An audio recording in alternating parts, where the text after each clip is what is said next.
ومع المدرب إن شاء الله، ونبارك بالفعل لأسود الأطلس المغرب روح الروح هذا الفوز المستحق.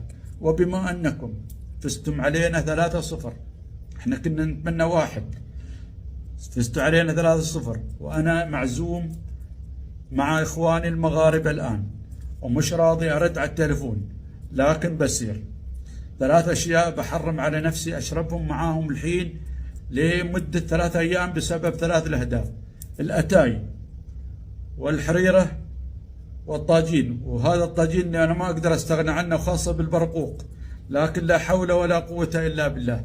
لا بأكل إن شاء الله، وما بحرم نفسي من شيء، وساير عند أهلي وعند إخواني وعند أصدقائي، والحمد لله تستاهلون كل خير، ومن تقدم إلى تقدم. وهذه حال كرة القدم، الحمد لله رب العالمين على كل حال. وبياض وجه منتخبنا، والله العظيم ما بزعلانين، قدمتوا اللي عليكم. الشوط الأول كان مفروض تنهونا 3، أنتوا اللي تنهونا 3-1، ولكن تجري الرياح بما لا تشتهي السفن، وما صارت بعيد، صارت لروح الروح المغرب الحبيب. وهذا مو بكلامي أنا، أعتقد إن على لسان كل إماراتي، والله الحمد. هذه كرة وانتهت، وعندنا أشياء، ولكن في القلب لا، احنا كنا نبى نفوز، ولكن الحمد لله رب العالمين.